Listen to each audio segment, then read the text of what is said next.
He forgot his name once. Wolfe thought that was strange. Twice? That was murder. Welcome to Mystery Parlor. I am your host, Axen. Tell me in the comments, where in the world are you listening from? Your voices make this mystery circle unforgettable. Let's begin. There are, by my latest count, at least 6 ways to get Nero Wolfe to grunt, 3 that will earn a sigh, and only 1 that reliably provokes speech before breakfast. The trick is that the one involves a stranger crossing the threshold of the brownstone uninvited, which is about as welcome in Wolfe's book as a moth in the orchid room. So when the doorbell rang at 7:42 a.m., I was halfway down the stairs in nothing but socks and sarcasm. The man standing there wore a raincoat that had lost its battle with the rain, and a face that looked like it couldn't remember whether it was supposed to be anxious or ashamed. His tie was askew, and his hair had either never met a comb or had filed for a restraining order. He was holding a black leather briefcase in his left hand and tapping it with his right, like he was reminding himself it was still there. "Yeah?" I asked, already regretting the question. "I need to speak to Mr. Nero Wolfe," he said. His voice was sharp, precise, the kind that came from boarding schools and boardrooms, but it was wobbly around the edges like it had just taken a left turn into panic. I gave him the standard line. "Mr. Wolfe does not see clients before 10, unless they're on fire or carry an engraved invitation from the Commissioner of Police. Even then, there's grumbling." "What's your name?" The man blinked. I don't know. You know how sometimes people try to be clever with you? This wasn't that. This wasn't even close. His face went slack, like someone had unplugged him from the wall. He looked behind him, as if expecting the answer to be written on the sidewalk. "You don't know your name?" I asked. "Did you lose it on the subway?" "No," he said quickly. Yes. It's happened before. That's why I came." I tilted my head. "Let me get this straight. You came to see Nero Wolfe because you forgot your name, and apparently that's something you do regularly." He nodded. "Twice now. The first time was 4 days ago. It only lasted an hour. This time, well, it hasn't come back." That earned him another once-over. He didn't look drunk or high, and I didn't smell either on him. He wasn't trembling, but he was sweating a little, and not just from the humidity, a slow-burning kind of nervousness. "I'm sorry," he said suddenly. "I shouldn't have come so early. I didn't mean to disturb anyone." I cut him off. "Hold it. You're here now, and if you wander off and collapse in a puddle, Wolfe will blame me for letting you go. Come inside, but don't touch anything." I led him through the front room and into the office. The big leather chair was, of course, vacant. Wolfe wouldn't be seen in it for at least an hour and a half, and only then with coffee and grumbling accompaniment. The orchids were safely upstairs with their keep. I pointed the guy toward one of the guest chairs and headed to the kitchen. Fritz looked up from the stove, where something involving tarragon and a poached egg was happening. "We've got a visitor," I told him. "Looks like a human question mark with a briefcase. Says he forgot his name twice." Fritz frowned, delicately. "Is he well? That's the million-dollar question. I'm going to call Doc Vollmer just in case, but for now, he's sitting quietly and hasn't started bleeding or rearranging the furniture." When I got back to the office, our guest was holding the briefcase in his lap, like it might float away without supervision. His eyes were scanning the bookshelves, but not like he was reading titles, more like he was trying to remember if he'd been here before. "Any luck?" I asked, sitting opposite him. He shook his head. "Nothing. I have flashes. I think I'm in finance. I think my name might be something like Andrew or Edward, but I'm not sure. Mind if I check your pockets?" He hesitated. "I suppose not." I stepped over and checked. Nothing in the jacket. The inside of his wallet had been stripped. No license, no cards, just a folded-up scrap of paper with 2 words written in shaky ballpoint ink: "Wolfe. Urgent." I showed it to him. He stared at it. I think I wrote that. I must have, but I don't remember why." Just then, footsteps pounded on the stairs, heavy and deliberate. Wolfe's version of a cavalry charge. The door swung open, and the great man himself appeared. Robe belted, scowl already primed. "Archie," he growled, "what in the name of Caesar's ghost is this?" I gestured to the man in the chair. "This," I said, "is a guy who doesn't know who he is but apparently decided you're the one man who can figure it out. He's forgotten his name twice now. And he brought this." I handed Wolfe the note. Wolfe examined it, then looked at the man with the same interest he usually reserved for a new breed of mold. "Sit still. Say nothing. Archie, fetch my breakfast. Then telephone Dr. Vollmer." I raised an eyebrow. "So we're taking the case?" "No," Wolfe said, settling into his chair. "But the man is here, and so is the mystery. That is sufficient for now." And that's how it started. Not with a scream or a body, but with a man who misplaced his identity twice and came crawling to the one place in New York where memory, like justice, is always expected to be restored by lunch. Wolfe, as usual, didn't rise. He stared at the man in the chair who still hadn't offered a name and pulled a slight grimace, the kind he reserved for spoiled cream or a telegram from Inspector Kramer. The note with Wolfe urgent lay on the desk between them like it might start burning a hole through the veneer. "You are suffering from amnesia," Wolfe said flatly. The man nodded. "Yes, I think so. And yet you remembered my name." A pause. "I didn't, not exactly. I just found that note in my coat pocket. I must have written it myself. I don't remember doing so." "Parfait." Wolfe waved a hand. "The deduction is plausible, though uninspired. Archie." I was already halfway to the phone. I dialed Vollmer's office, got his nurse, and told her we had a possible amnesiac in the house, conscious and talking. No sign of trauma, but enough to earn a look. She said she'd pass it along. I hung up and turned back toward the two men in the room. Wolfe had leaned back in his chair, hands resting on the arms, eyes narrowed. "Describe your symptoms," he said. "Not your impressions, your symptoms." "I woke up around 5 this morning," the man said. "On a bench near Gramercy Park. My coat was on me. My briefcase was beside me. I knew I should be somewhere else.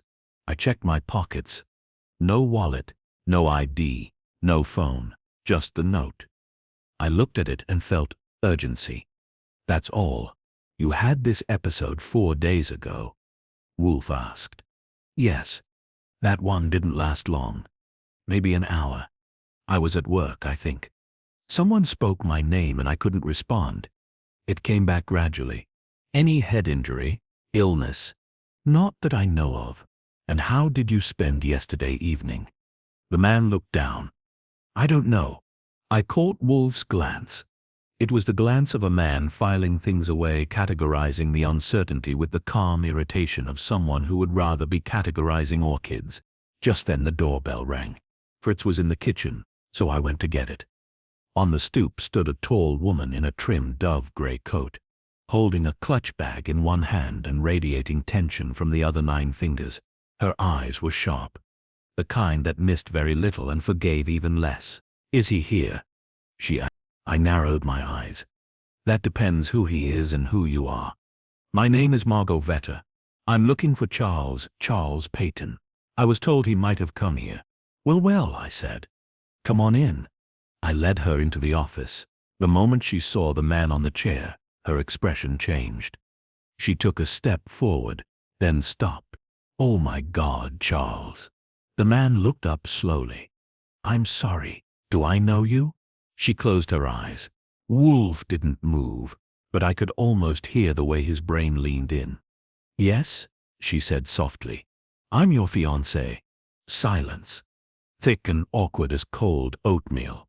"I'm sorry," the man, Charles Peyton, apparently said. "I don't remember you." That hit her hard. Her mouth opened and closed, but no words came out. "Miss Vetter," Wolfe said, his voice cutting through the static like a paring knife. "How did you know Mr. Peyton was here?" She collected herself. "One of the guards at Gramercy Park saw Charles acting oddly this morning. He called the precinct, who checked the CCTV feed. My brother has friends in the department. He told me Charles was seen walking toward 35th Street. That's all I had, and then I remembered Charles once told me that if anything ever seemed wrong with him, really wrong, and he couldn't trust his own memory, he'd seek out someone named Nero Wolfe. A startlingly rare piece of foresight, Wolfe murmured. How long have you been engaged? 2 months. And prior to this, how long did you know him? About a year.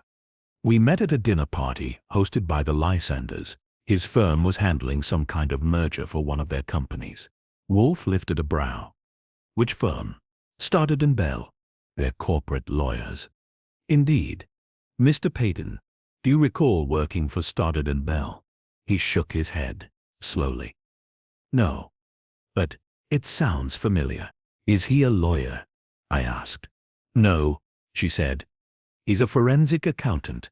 He specializes in internal fraud investigations. That sparked something. Peyton's head jerked slightly. Yes, that I remember. Wolfe's lips pressed into a line. Very well, he said. We are now 3 people removed from my orchids, before breakfast. Miss Vetter, I require clarity. What, in your estimation, might explain Mr. Peyton's memory failures? I don't know. He'd been under stress. There were arguments at the office. One of the partners, Carlton Bell, was accused of funneling client funds. Charles said he found something unusual in the books. That was last week. Then he got cagey. Wolfe closed his eyes. Accusation, finance, memory lapses. A note to me, Mr. Goodwin. Yeah. Find out who's still working at Stoddard and Bell. Get Saul Panzer to look into their recent clients and court filings. Then bring back anything unusual. I can do that. Also, Wolfe added, have Dr. Vollmer call me directly when he arrives. I want a neurological opinion before lunch. Margot Vetter turned to me. Are you his assistant? Call me the man with the hat and the notebook. Yes, I do the footwork. Wolfe does the thinking. Charles Peyton, if that was truly his name, sat quietly in the chair, staring at the briefcase in his lap, as though it might contain the key to the whole thing. Which, given how these things went, it probably did. I'm going out, I said. I'll start with a stroll past Stoddard and Bell. You want the briefcase left here? Wolfe didn't even look at me. Take it. He may have forgotten who he is, but he thought to bring it. That is significant. I lifted it from the man's hands. It wasn't heavy. The lock was basic, nothing fancy. We'd open it later, with gloves. Margot Vetter looked at me, then at Wolfe. Please help him. Charles is a good man. Whatever's going on, he didn't ask for this. Wolfe grunted. Few ever do. I stepped out, briefcase in hand, already wondering what exactly our mystery accountant had stumbled into. 2 memory lapses, a note to Wolfe, a suspicious partner, and now a fiancé who looked ready to weep or punch something. There was a story here. The trick would be getting to it before someone decided Charles Peyton's forgetfulness should be made permanent. I tightened my coat and stepped into the wind. Time to... It was just shy of 9 o'clock when I stepped out onto 35th Street with Charles Peyton's black briefcase in one hand and a head full of questions. Midtown was doing its usual imitation of an anthill in a thunderstorm, and for a guy who might have just been targeted by a corporate conspiracy, Peyton sure kept a low profile. No one had followed him in, no one waited across the street, and no ominous sedans idled with tinted windows and a sinister hum. But Wolfe always says the absence of pressure is itself a kind of pressure, so I kept my eyes peeled anyway. Stoddard and Bell had their offices in a bland 10-story hunk of concrete glass 2 blocks east. Reception was beige, the decor was taupe, and the receptionist's smile was made of the same plastic as her name tag. I gave her a card and said I was doing some background on a client connected to the firm. She asked which partner had authorized it, so I lied and said Carlton Bell. That got a reaction. A flicker of something tight around the mouth. I'm afraid Mr. Bell is no longer with us, she said. Gone as in golfing in Florida, or gone as in fired under a suspicious cloud. Her eyes narrowed. I couldn't say. You'd have to speak to Miss Crane. She's upstairs. I made a show of checking my watch. Busy day. I'll come back. I thanked her with my most harmless smile and stepped into the elevator alone. I didn't go upstairs. I just rode up to 9, came back down, and walked out into the city like I'd been told a state secret. From there I hoofed it 2 blocks to a corner diner with decent coffee and bad pie, ordered both, and opened Peyton's briefcase. Inside were 4 things: a leather-bound notebook, a cheap phone with no SIM card, a flash drive, and a single folded page that looked like it had seen war. I went for the paper first. It was a printout of an internal email chain from someone named Jerome Buxley to Carlton Bell, discussing discrepancies in client escrow accounts, dated 6 days ago. In red pen across the top was a handwritten note. "Can't keep ignoring this. Clean it up, or I take it to Crane." The handwriting matched the Wolfe urgent note in Peyton's coat. That gave us a timeline. Peyton found something, threatened to go to a partner, and 4 days later forgot who he was, twice. I turned to the phone. Useless without a SIM or Wi-Fi. I'd hand it to Saul or Fred. The flash drive could wait for Wolfe's say-so. I flipped through the notebook, but it was blank, except for the first page, a list of 5 initials with dollar amounts beside each. No names, just J-Babe. 47,000, CB, 32,000, DK, 18,000, and 2 others in similar format. The kind of thing you only write down if you're sure you're the only one who's ever going to read it. I boxed everything up and made a call to Saul Panzer. He answered on the second ring. "Archie." "Saul, I've got something for you."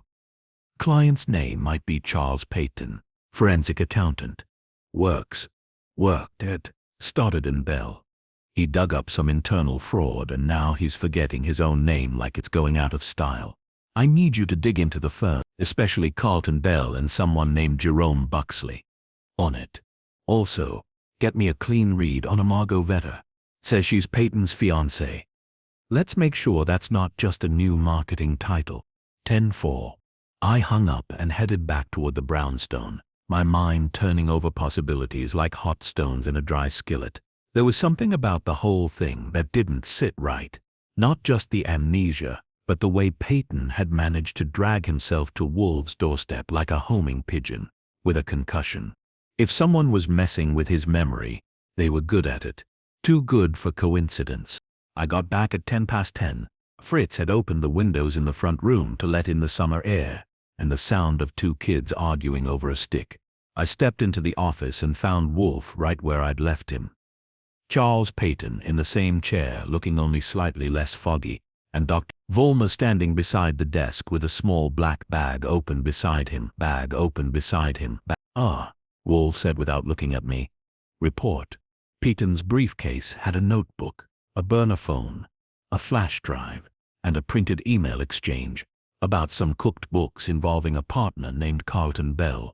There's also a list of initials and dollar amounts. Looks like internal skimming. Wolfe nodded once, almost imperceptibly. "And the firm?" "Bell is no longer with them." The receptionist didn't say why, but she looked like someone told her Santa Claus was under investigation. "Jerome Buxley is still on staff." Peyton apparently threatened to report the whole thing to another partner, Crane, which may explain why he's now a foggy cipher, Wolfe muttered. Vollmer cleared his throat. "I've done a preliminary check. No signs of cranial trauma. No dilated pupils. No apparent stroke. His vitals are clean. It's too early to say if it's neurological or psychological. Could be dissociative fugue. Could be drug-induced. I'll need blood work." "You'll have it," Wolfe said. Peyton looked up, eyes clearer now. "Is that what's happening to me? Someone drugged me?" Vollmer shrugged. "We won't know until the tests come back. But amnesia of this type is rare. For it to recur like this, twice in 1 week, without trauma, it's odd." "I knew it," Peyton whispered. "Someone's doing this to me, trying to shut me up." Wolfe shifted in his chair. "Mr. Peyton, we will proceed as if that is the case. Miss Vetter." She was sitting in the corner, hands folded so tightly the knuckles were white. "Yes, You are certain he had no known medical issues? No previous breakdowns? She shook her head. No, never. Wolfe closed his eyes for a moment. Then he opened them and looked at me. You will accompany Miss Vetter to Mr. Peyton's apartment. Retrieve anything of interest. You know the parameters. Got it. And then, he said, return here. I want that flash drive examined before the day is out. Peyton stood, shakily. I want to help. Whatever this is, I need to understand it. You will do nothing but remain here, Wolfe said curtly. You are both a witness and, possibly, the intended victim. You are safer under this roof than anywhere in Manhattan. I didn't say it out loud, but I agreed. If someone was clever enough to make a man forget his own name, they were probably clever enough to try again. And while Wolfe wasn't in the habit of running a private asylum, once you were in the brownstone under suspicion or threat, you didn't leave until he said you could. I stepped into the hall with Margot Vetter, trailing behind me.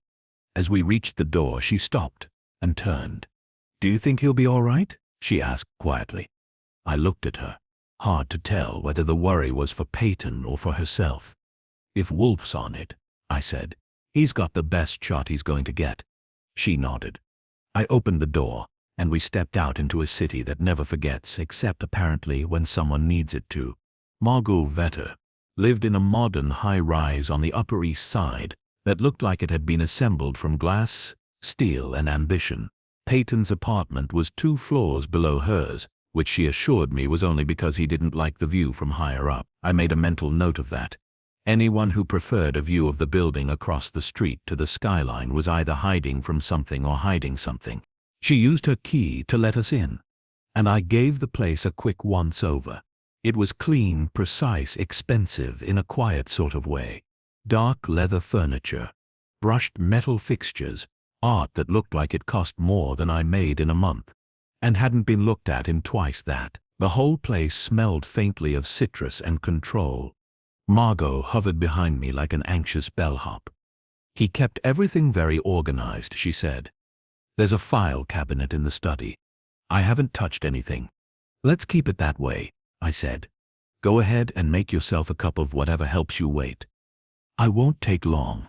She vanished toward the kitchen, and I headed down the short hall toward the study.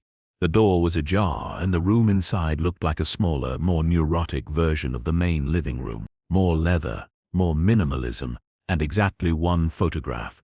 Peyton standing next to a man with sandy blonde hair and a politician's handshake. Both were in tuxedos, with champagne flutes and awkward grins. A small brass plate under the frame read Fundraiser.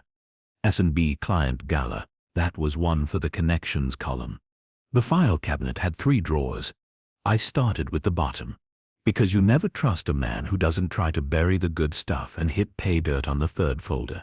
It was labeled Personal Review. Inside were half a dozen sheets of financial records, all printed in tiny font and heavily annotated. It looked like Charles had been doing math on someone else's math, and the numbers didn't match up. He'd circled 5 line items from an escrow account, labeled Kestrel Holdings, each marked with a transfer amount and a date. The sums were modest enough not to trip any federal alarms, but just big enough to suggest someone was skimming repeatedly, like a mouse too smart for the trap. Each line was footnoted in the margin, JB, again, and Bell signed off, and asked DK about meeting on.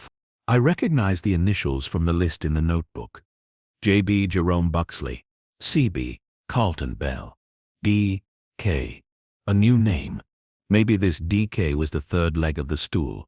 I took photos of each page, then carefully returned everything exactly as I found it. No need to tip off whoever might be watching. And if Peyton had been drugged or nudged into forgetting, someone was watching. In the top drawer, I found a passport in the name of Charles Alton Peyton, confirming at least one part of the puzzle. The photo matched the man sitting in Wolfe's office, so unless someone had engineered a high-quality forgery just to mess with a man's mind, I could stop referring to him as the guy who thinks he might be Charles Peyton. I moved back into the living room. Margot had made herself a mug of green tea and was perched on the edge of the sofa like it had been booby-trapped. She looked up when I entered. "Well?" she asked. He's Charles Peyton, I said. Unless someone spent a lot of money convincing the State Department otherwise. That's something. Depends on who you ask. She set down the mug. Do you believe me, that I didn't know what he was getting into? I believe you know what you want me to believe. Which is not the same thing, but it's not nothing either. That earned me a scowl, but no argument. Tell me about this DK person, I said. She blinked. Charles made a note. Ask DK about meeting on 5 and 12. Could be a partner, assistant, client. Oh. She looked down. That might be Danica Crane. She's a partner. The one Charles said he might go to if the numbers didn't start making sense. And did they? Apparently not. Would she have a reason to protect Bell or Buxley? Margot hesitated, then shook her head.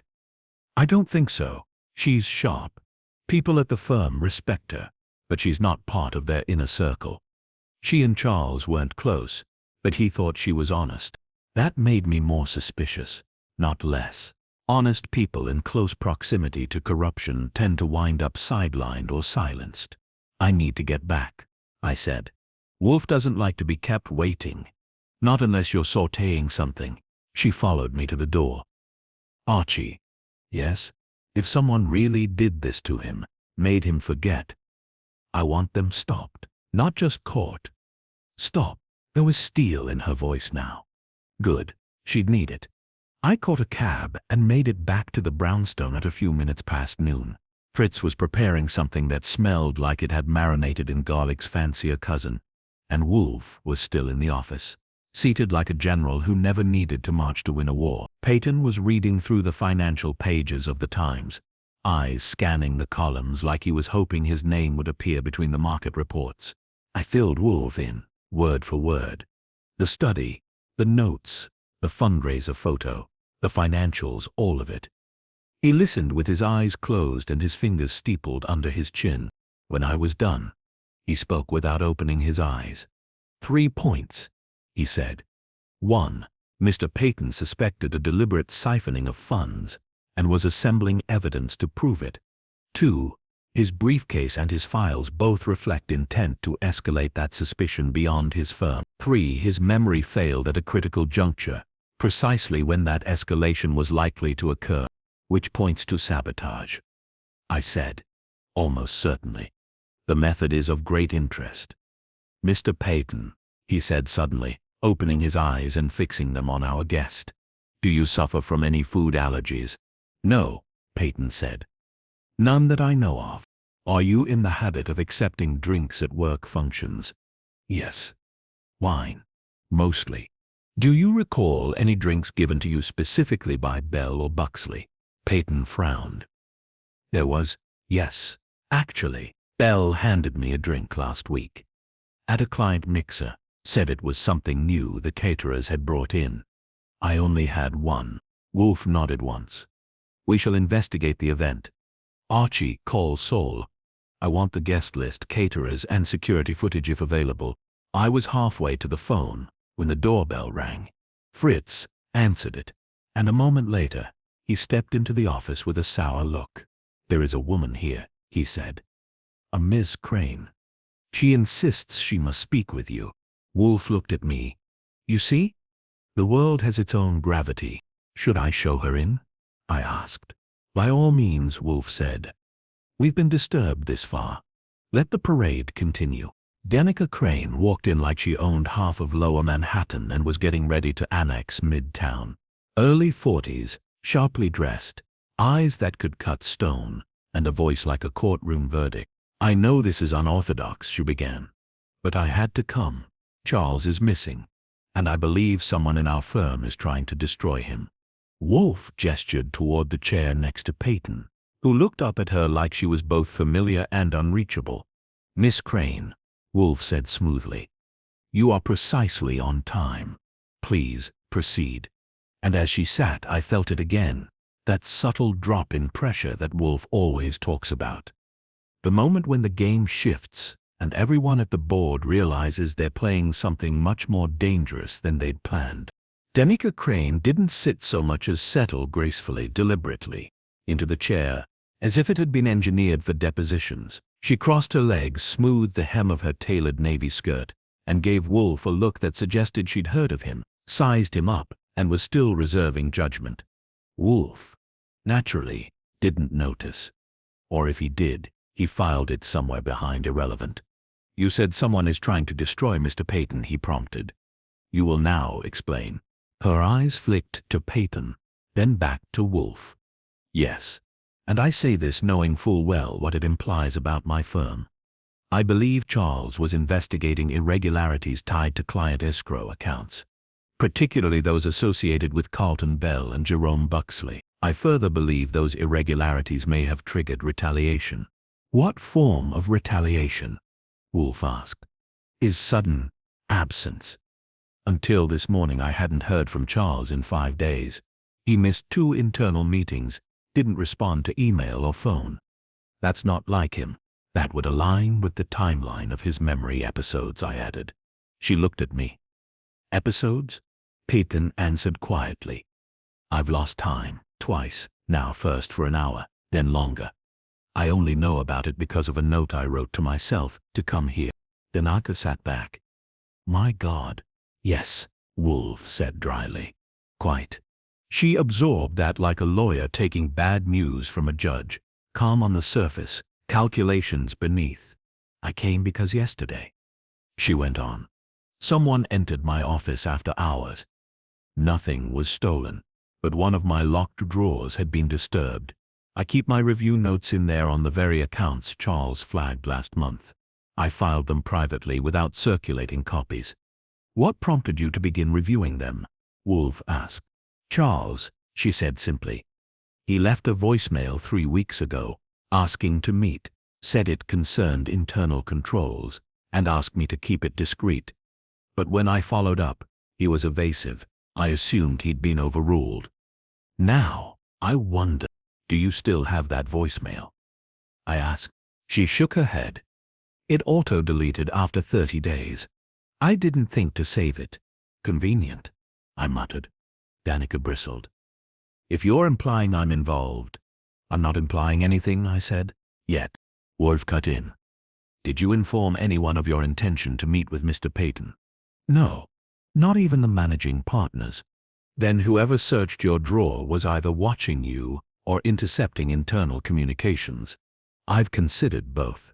Wolfe's eyelids drooped slightly, a sure sign he was interested. "You are not naive," he said. "Yet you came here." "Because I'm not stupid either. If Charles is being targeted for uncovering something, I may be next.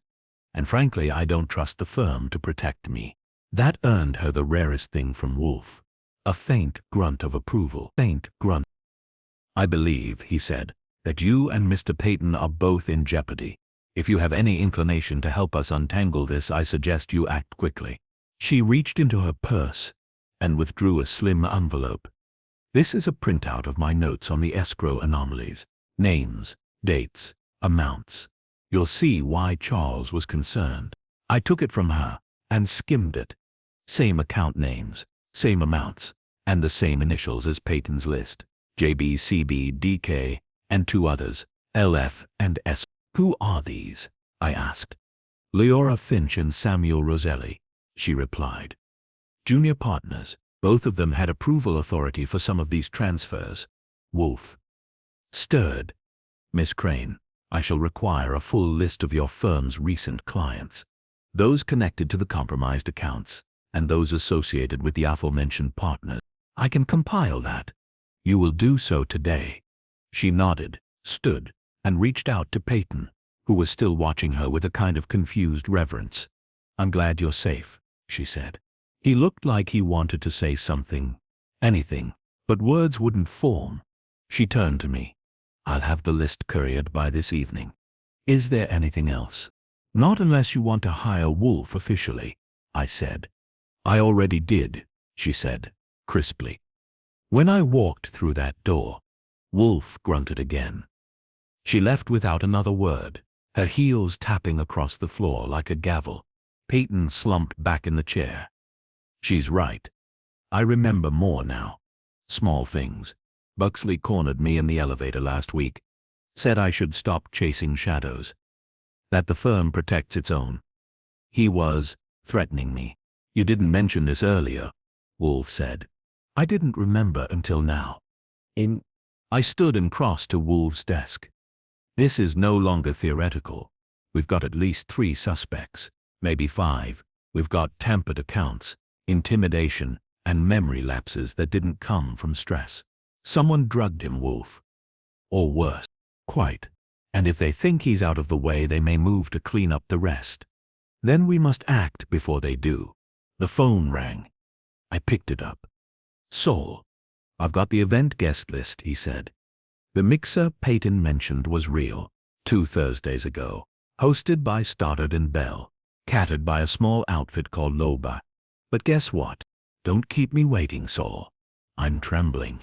One of the servers working that night, temporary hire, checked in with fake ID, real name's Gerald Nyman.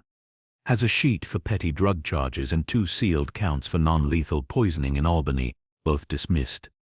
Want me to find him? Do I want air in my lungs? He hung up. I turned to Wolfe. That caterer Peyton mentioned. Bell handed him a drink that night. The server who handed it to Bell used a fake ID and has a sealed record. Saul's hunting him now. Wolfe's eyes opened slowly. Excellent. What's the play? We will not wait. We will summon the suspects here. Those whose initials appear repeatedly in the accounts. Buxley, Roselli, Finch. I want to look at them. You think they'll come? They will come, Wolfe said, with total finality. You will write letters. Deliver them personally. Include just enough detail to imply we know more than we do. That is bait. Subtle. Effective.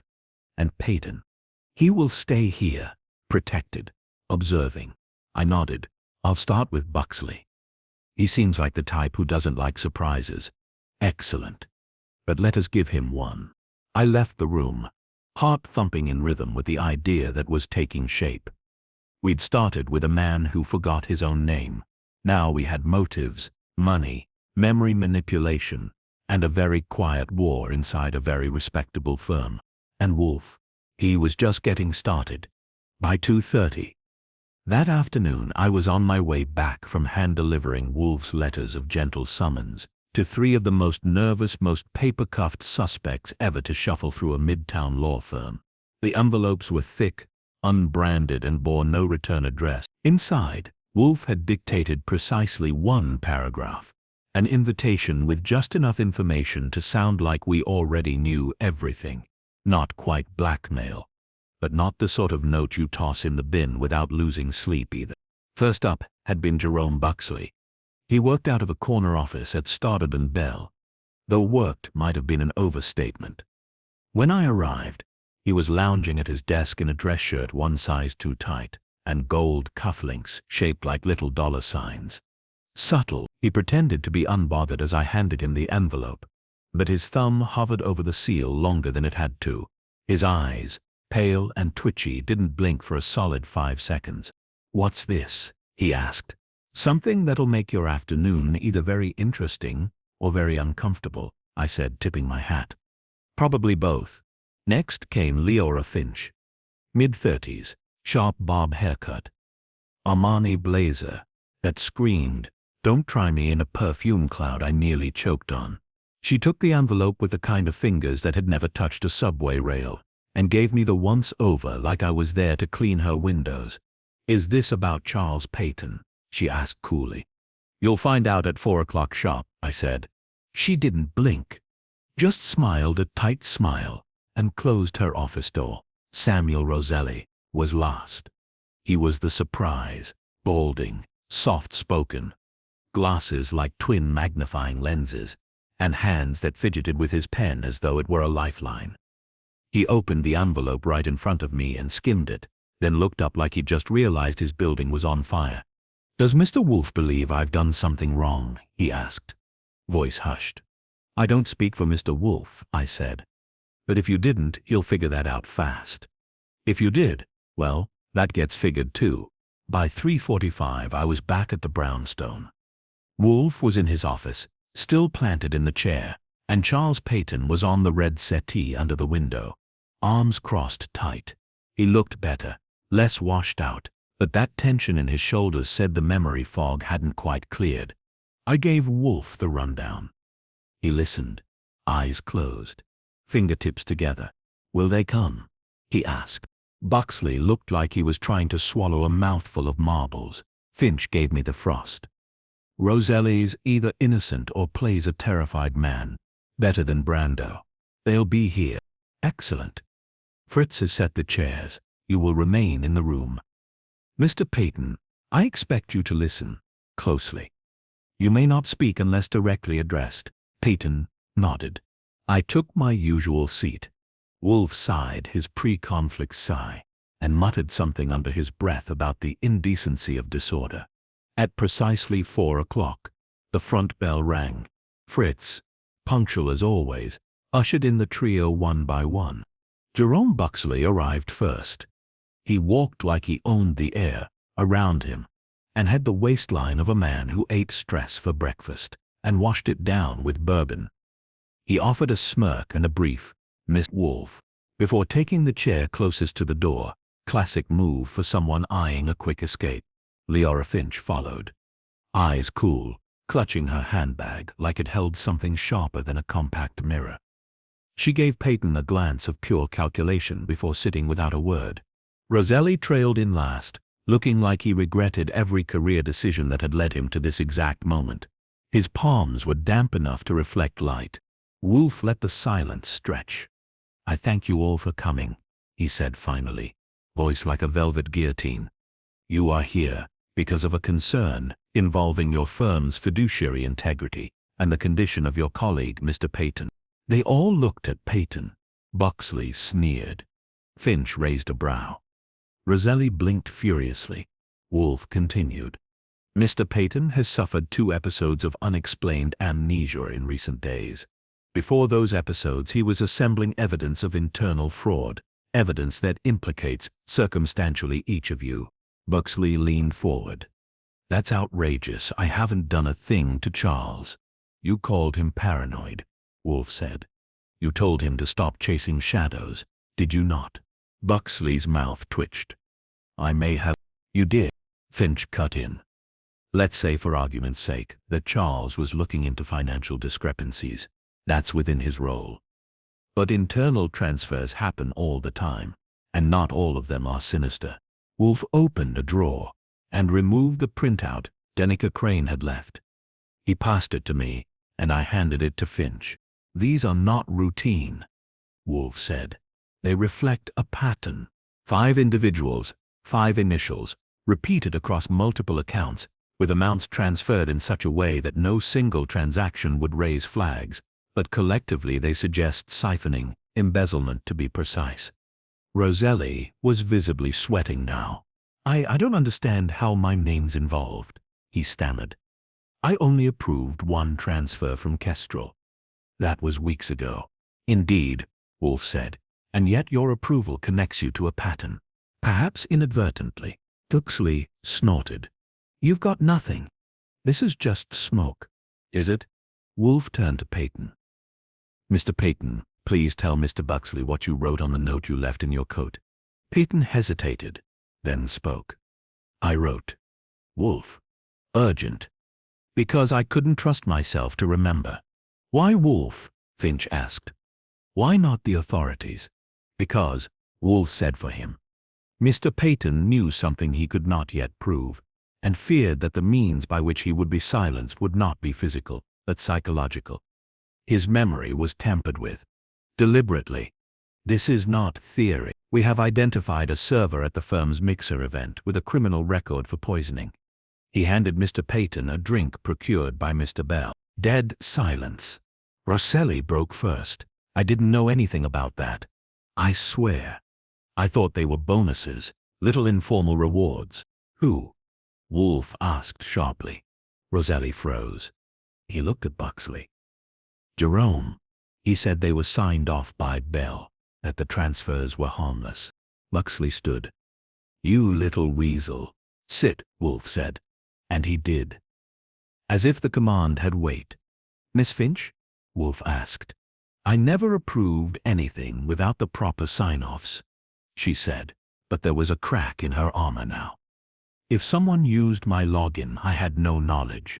Convenient, Wolfe said, and not credible. Mr. Goodwin. I rose, walked behind Peyton's chair, and opened the briefcase. Inside, I pulled out the flash drive and the notebook. I handed them to Wolfe, who passed them wordlessly to the trio. Contained on that drive, he said, are transaction logs, time-stamped emails, and metadata tracing the source of the irregularities to 3 computers. Yours. Roselli broke. I didn't know, he said. I thought it was legit, extra fees. I signed where I was told. Finch was pale now. Someone must have spoofed my credentials. Buxley was silent. His eyes narrowed. This is a trap. Yes, Wolfe said calmly. And you walked into it. I shall send my findings to the proper authorities. But I suspect Mr. Bell will be difficult to locate. I didn't touch Peyton, Buxley snapped. Whatever happened to his memory? I had no part in it. You arranged the drink, Wolfe said. Bell delivered it. The server vanished 2 hours later. Buxley's face flushed deep red. Prove it. We will, Wolfe said simply. He gestured toward the door. You may go. Roselli was the first to flee, followed closely by Finch. Buxley lingered a moment longer, eyes locked with Wolfe's. Then he turned and stormed out. Peyton sat back, exhaling deeply. Wolfe poured himself a beer. You see, he said, knowledge, not action, defeats the wicked. I looked at Peyton, who was staring into the middle distance like someone watching his life return in frames. Think you'll sleep tonight? I asked. I might, he said. For the first time in a while. Wolfe raised his glass, nodded once, and drank. The room, after days of unease, finally felt balanced again. But it wasn't over. Not quite. The brownstone was quiet again. Too quiet for a Thursday evening that had just seen 3 suspects spill their nerves all over Wolfe's office rug. Fritz had retreated to the kitchen to finish something involving pheasant and wild mushrooms, which meant the comforting sounds of civilized sizzling had replaced the tension of verbal fencing. Wolfe had retired to the plant rooms to commune with his orchids, leaving me to sit with Charles Peyton, who was staring at the floor like it owed him an explanation. He'd barely moved since the others had left. I handed him a glass of Fritz's homemade lemonade and gave him a few minutes before breaking the silence.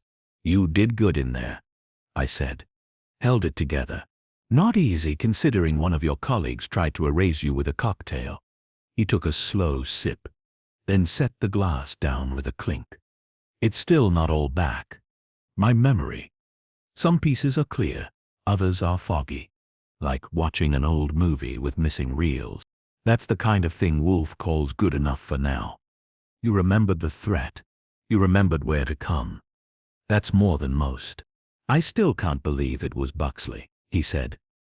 I mean, I can, but I hoped I was wrong. People always do, I said. But embezzlers don't usually limit themselves to numbers. If they smell a threat, they'll cook more than the books. He gave a bleak chuckle. I thought I was being careful. I kept my files private. I used personal folders. I even avoided firm email for anything sensitive, which only meant they had to come at you another way. Wolfe says a cornered man gets creative. Apparently so does a crooked one. I stood and stretched. I'm going to make some calls. Saul's still trying to track down our bartender with the pharmaceutical hobby. If Neiman's still in the city, we need him. Just then, the doorbell rang. Fritz was still upstairs, so I made my way to the door and opened it a crack, keeping my shoulder against it in case the unexpected visitor turned out to be more Buxley than Roselli. Turned out, it was Danica Crane. Again. Evening, I said. Forgot something? A confession, maybe? She gave me a tight smile. I have something you should see. I let her in. She stepped past me with the quiet assurance of someone used to walking into boardrooms where everyone else had reason to sweat. She was holding a slim manila folder in one hand and a hard plastic flash drive case in the other. Wolfe upstairs, she asked. With the orchids? Then I'll talk to you. She handed me the folder. I got access to the firm's server backups this morning. Had to be subtle.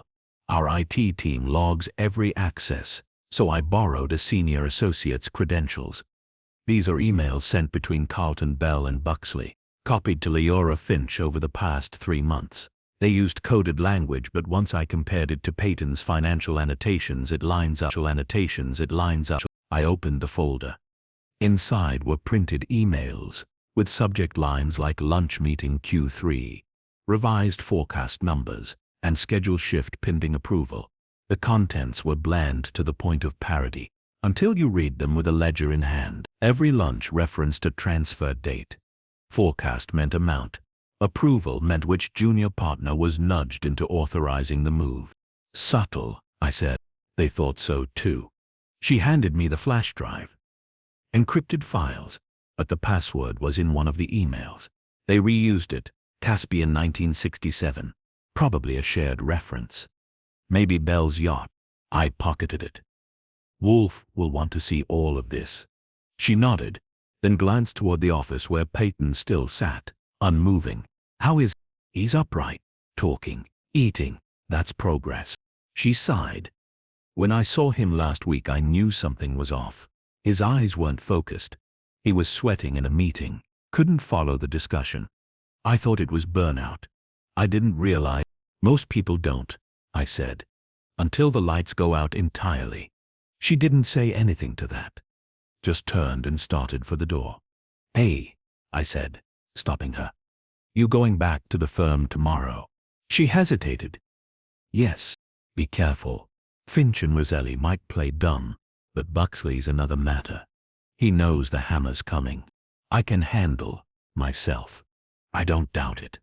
But if you disappear or forget your name over breakfast, Wolfe will blame me for letting you walk out unaccompanied. She offered a genuine smile, this time brief, but real. Noted. She left. I brought the folder and drive into the office.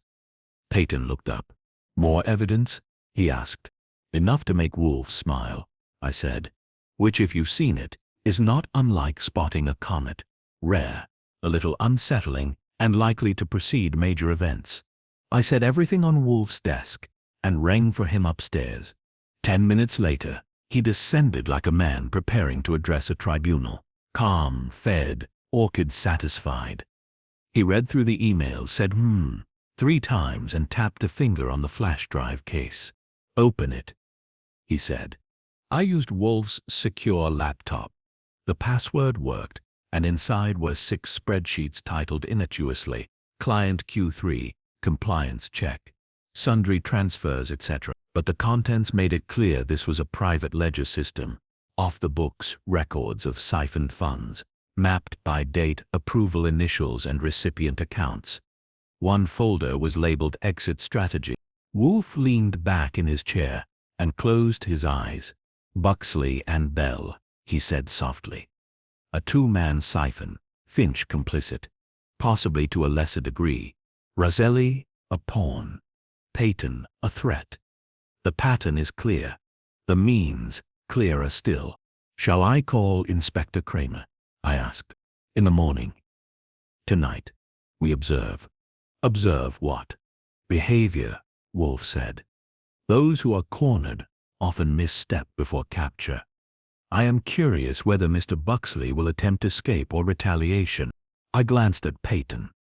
He was staring into the middle distance again. You think he'll come after me? He asked. I think, Wolfe said, that Mr. Buxley is accustomed to control. Losing it may inspire foolish action. Just then my phone buzzed. Saul. He's in the city, Saul said. Neiman, our mystery server. Got a hit from a club off Delancey, goes by Gerald King now. I've got eyes on him. Want me to grab him? No. Trail him. We may need to turn him over clean. Let me know where he beds down. I hung up. Neiman's in the city. Saul's on him. Wolfe nodded. Excellent. He is the hinge. Once we have his testimony, the rest will fall. I hope so, Peyton said quietly. Because I'm not sure how many more blank mornings I can take. Wolfe looked at him. Not unkindly. You may not need to. The mind forgets to protect itself. But once the threat is past, recall often returns, and if it doesn't, then you must trust the record, Wolfe said. And the record, Mr. Peyton, now favors you. The room went still again, but not with dread this time, with momentum. And Wolfe, for the first time in 3 days, permitted himself a slow, satisfied smile. By the next morning, the air in the brownstone had shifted. It wasn't calmer. Exactly. Wolfe doesn't do calm when the final threads of a case are twitching, but it was more compressed. Like the whole place was holding its breath, waiting for the last card to flip. Wolfe remained seated in the office, reading through the previous evening's transcripts I'd typed up from our little parlor confrontation with Buxley, Finch and Roselli. Peyton had taken up temporary residence in the south guest room, where Fritz was keeping him fed with what he called memory-friendly meals, which involved blueberries, rosemary, and more olive oil than I'd seen outside Sicily. The man might not have remembered his last name 2 days ago, but thanks to Fritz, he was regaining it with foie gras and sautéed spinach. At 9:23, the phone rang. I picked up. Goodwin, Penza, came the voice on the other end. Got your man. Naaman? Yep. Tracked him to a basement flat in Alphabet City. Walked the dog, bought a bagel, and nearly walked right into a pair of uniforms I arranged. He's cooling in a holding room now. Want me to bring him to Wolfe? Not yet. Let him stew. Did he talk? Little bit. Denies nothing. Says he was hired for a special event, given a mock drink to serve to a specific guest. That's our boy Peyton. He didn't ask questions. Who hired him?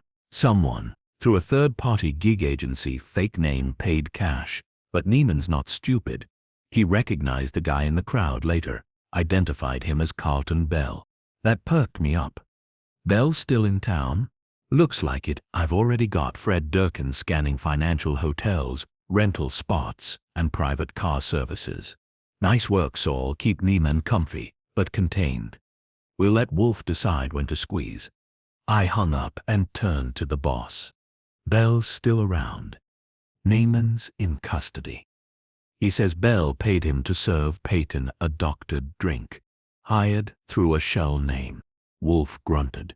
Fred's on Bell's trail, I added. If he hasn't skipped yet, he will soon. He must not, Wolfe said. Mr. Bell is the architect.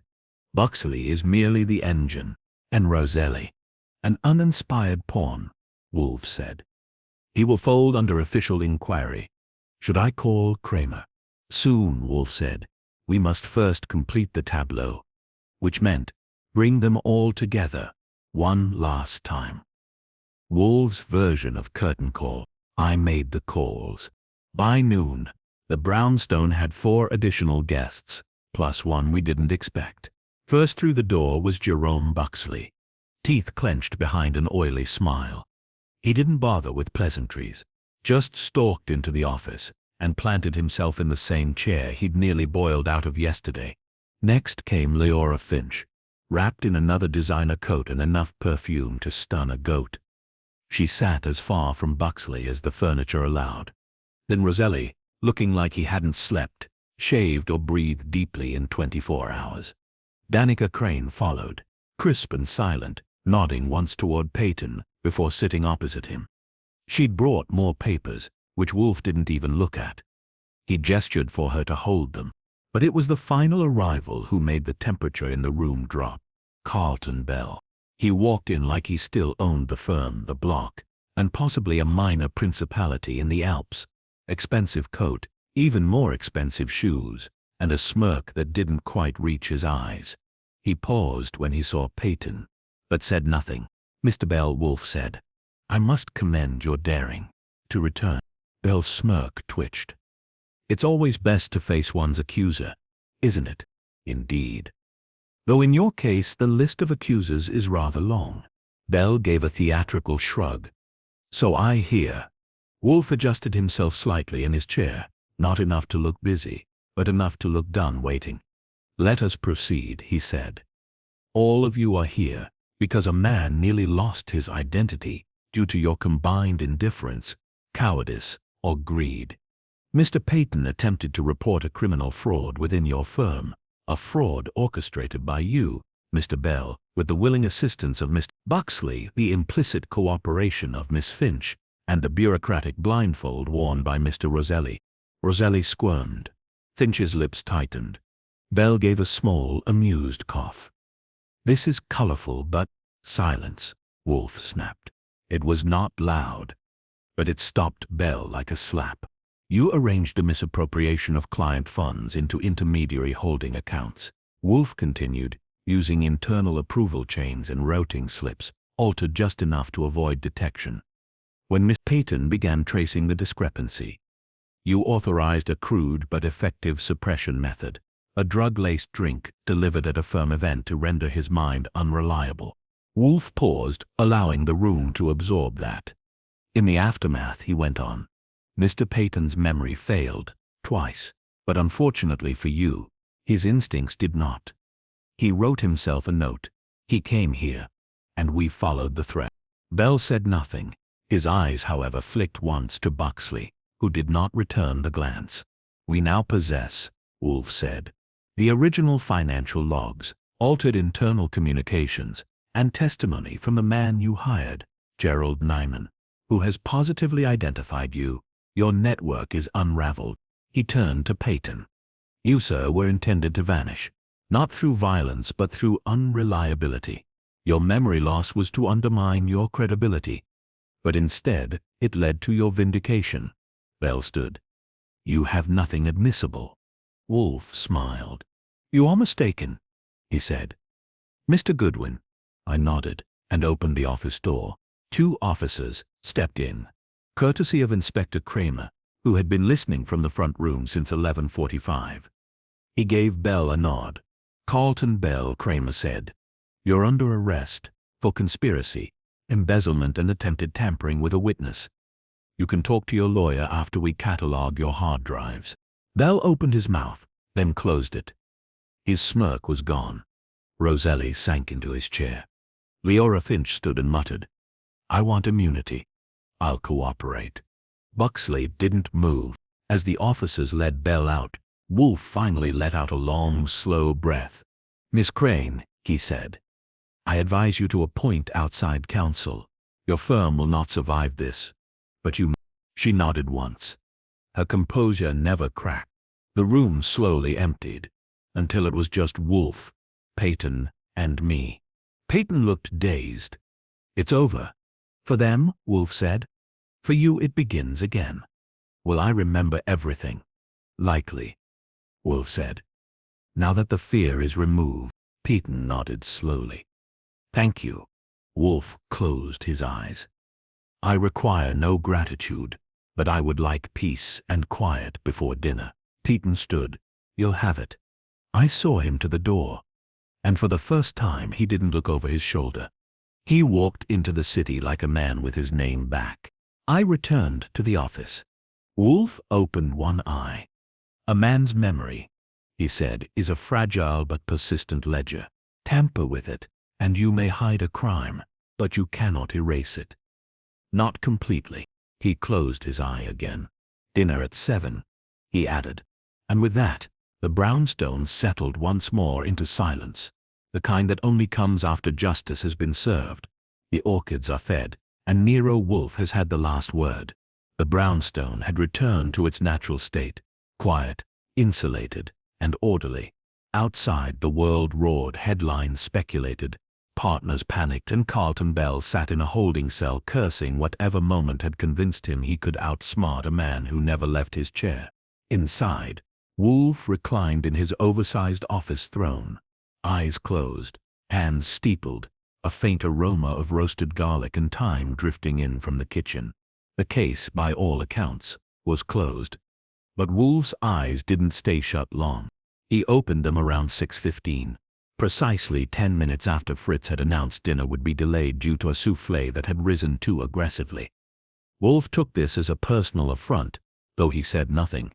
Instead, he opened his eyes, glanced toward me, and said, "There's still one matter. Unsettled."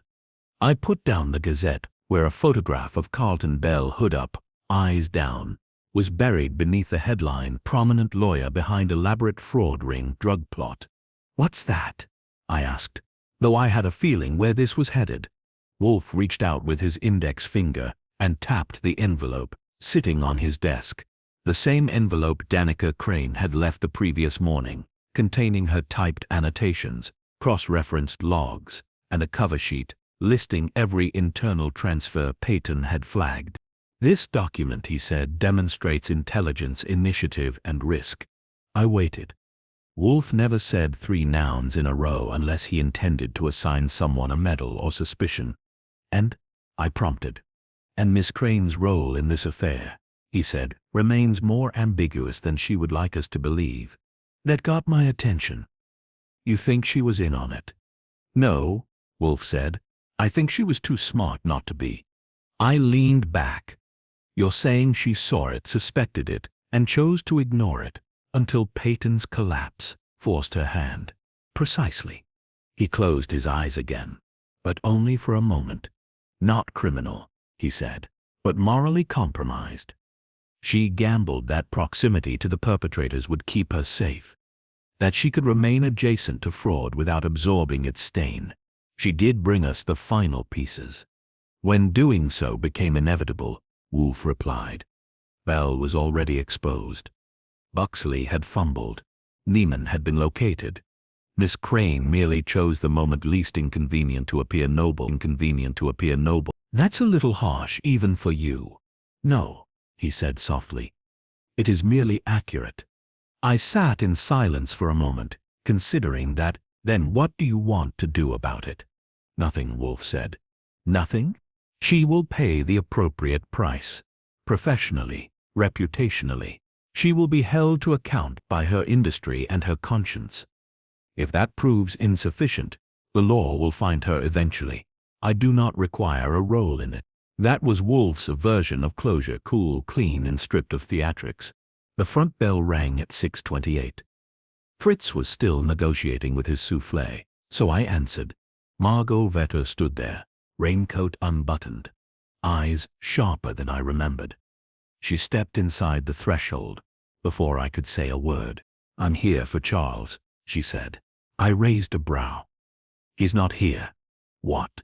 "He checked out this morning. Said he needed to go home. Get reacquainted with the furniture." She hesitated. "He didn't call me." "Maybe he needed space," I said. "He's still piecing things together. Not just the fraud, himself." She crossed her arms. "Did he say where he was going?" "No, but I can tell you he left with a clear head and a firmer spine than when he walked in. That's not nothing." She looked around the foyer, like it might offer some hidden clue. "Then thank Wolfe for me." I smiled. "You can tell him yourself." "No," she said. "I think some men are best thanked from a distance." She turned and left. No dramatics, just the soft click of the door and the city waiting outside. I returned to the office, where Wolfe had shifted only slightly, just enough to indicate he was aware of the exchange. "Miss Vetter," he said, "looking for Peyton.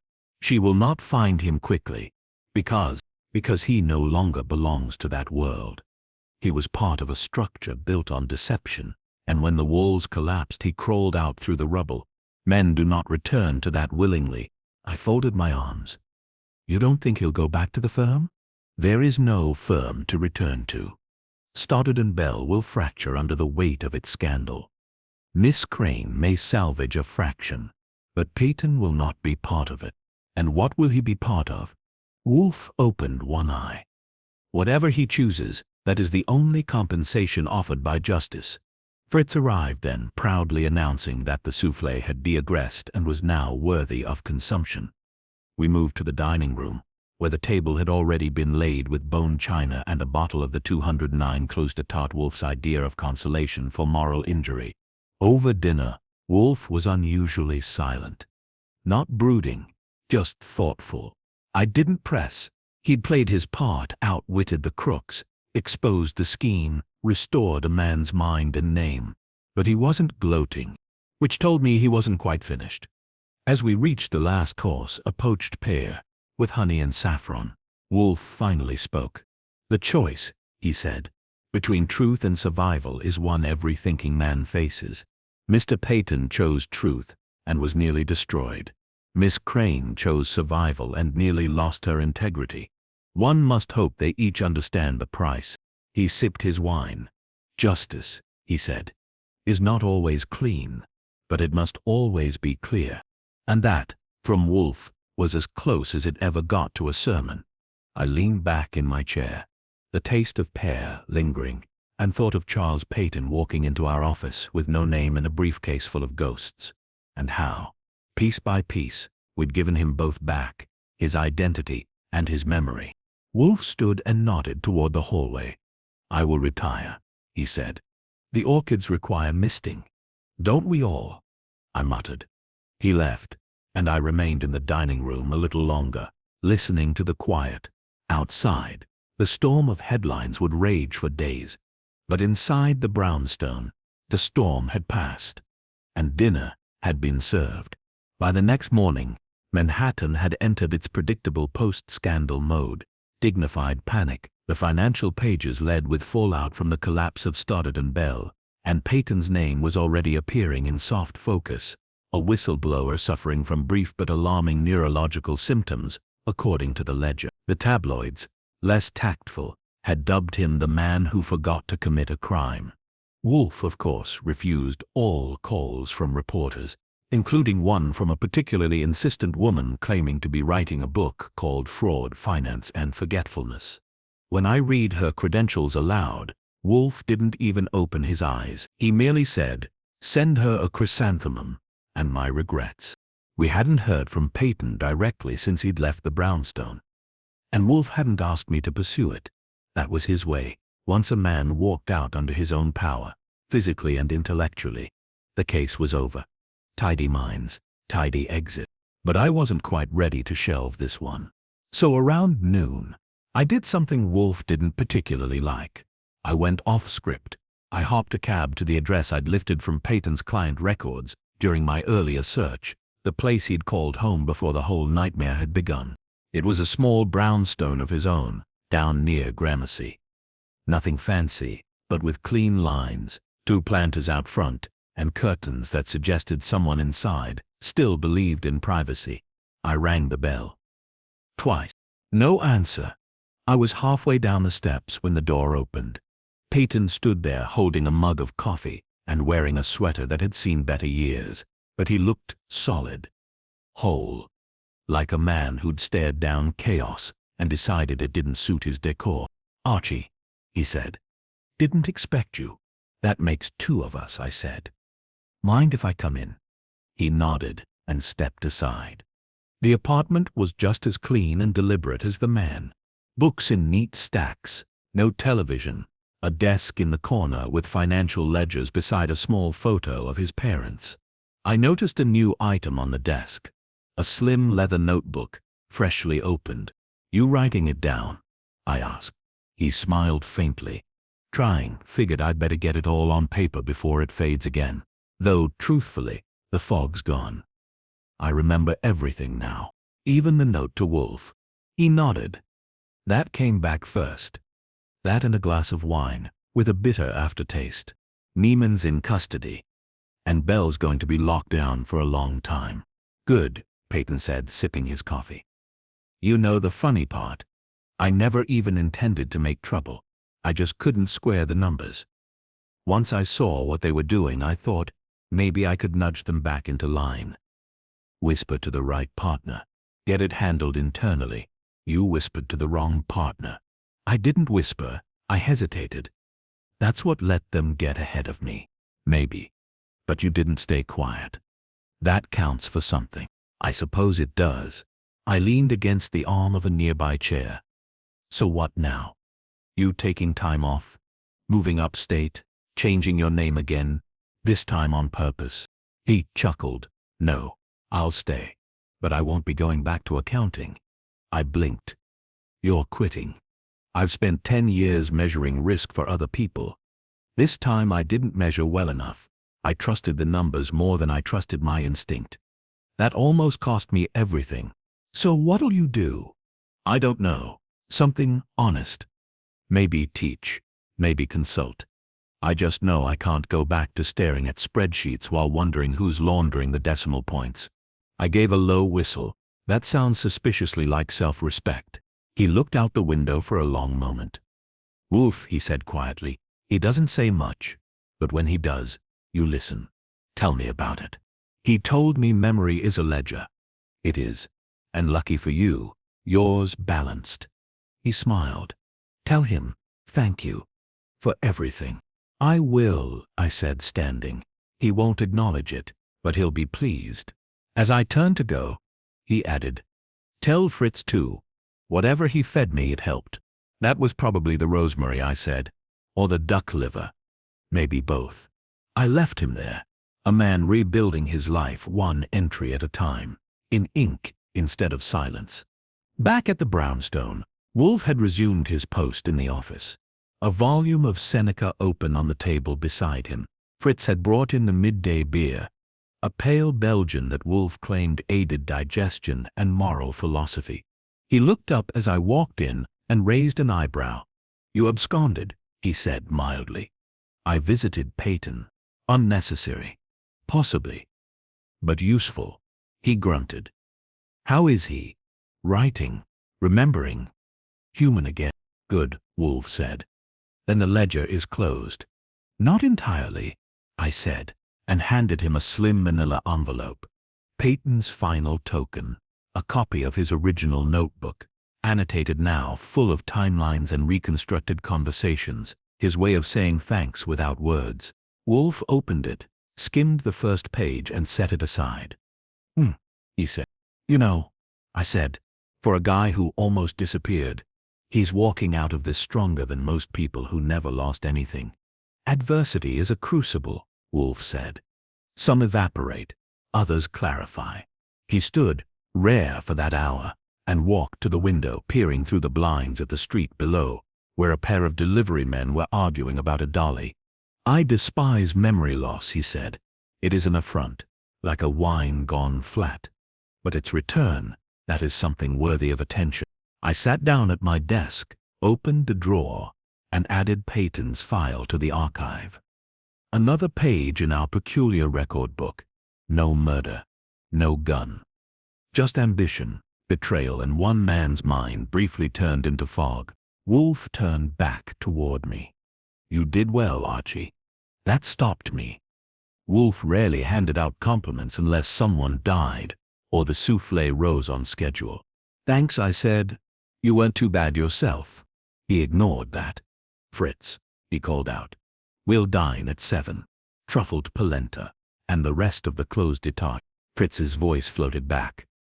Already decanting, sir. Wolfe settled back into his chair and reached for his book. I reached for mine. Well, my newspaper, and leaned back. Outside, the world kept spinning. But inside the brownstone, all was as it should be. Balanced. Accounted for. And for once, no one had to die to make it right. Evening had draped itself across the city by the time Wolfe rose from his chair for the second time that day, an event rarer than a sincere smile from Inspector Kramer. I watched him shuffle into the dining room, where Fritz was lighting the last of the table candles, and for a moment the entire brownstone felt like a fortress returned to form, silent, structured, and at peace. Dinner was a quiet affair. No case to discuss, no suspect to grill, no cryptic footnote to untangle. Just Wolfe, me, and a duck confit that Fritz had conjured into something so good it could have ended wars. Halfway through the meal, Wolfe spoke. The method, he said, dabbing the corner of his mouth with a linen napkin, was elegant in a certain sense. I set down my fork. You're talking about the memory lap? He nodded once. A sedative compound, a timed public setting, a drink administered under plausible circumstances, and no permanent injury. If Peyton hadn't come here, we'd likely be reading about his unfortunate breakdown in a quarterly firm memo. Dismissed, quiet, effective. Neyman's testimony makes it airtight now, I said. Bell's facing enough counts to fill a ledger. Buxley's already turned on him. Roselli and Finch are both striking deals. Exactly, Wolfe said. What they lacked in subtlety they compensated for with speed. But haste, as always, left traces. He speared a piece of endive, then set down his fork again. The key, he said slowly, was not the act, but the anticipation of it. Peyton didn't merely suffer amnesia, he expected it, subconsciously. Hence the note. Wolfe, urgent. He knew his credibility would vanish before he could speak, so he chose to speak in advance. That's what saved him, I said. That, Wolfe agreed.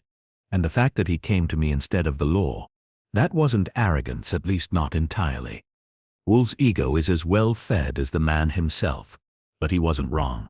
A man wandering into a precinct with no memory, no ID, and a briefcase of question marks wouldn't have been given a file number, let alone a listening ear. At best, he'd have been sent for a psych eval.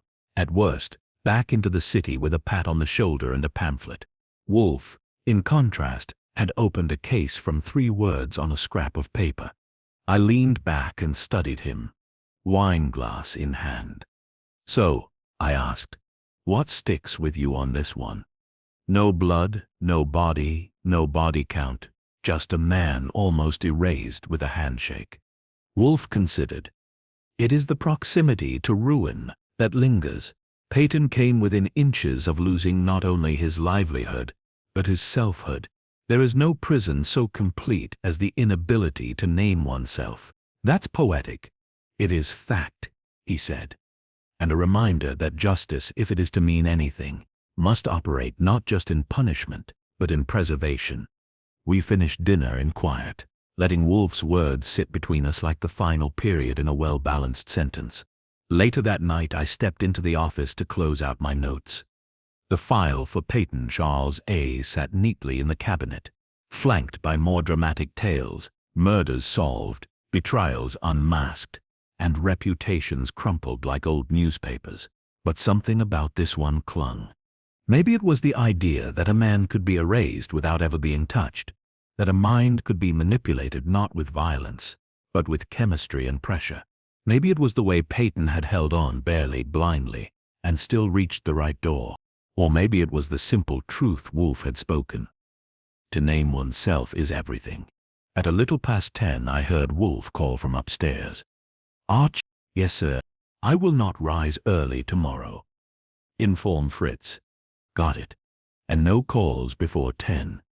Even if the commissioner himself misplaces his memory. Understood. Good. There was a creak as his bedroom door closed. I returned to the office, turned off the desk lamp, and left the brownstone to its hush. Outside, the city pulsed. Lights blinked in 1,000 windows. Horns offered their late-night chorus. Somewhere out there, a man named Charles Peyton was sleeping under his own roof, under his own name, in a life he now understood he'd nearly lost. And back here, Nero Wolfe was snoring upstairs, certain that justice, his kind at least, had once again been properly served. Not with vengeance, but with memory restored, truth accounted for, and balance preserved. The ledger had closed. And the brownstone, as always, stood still,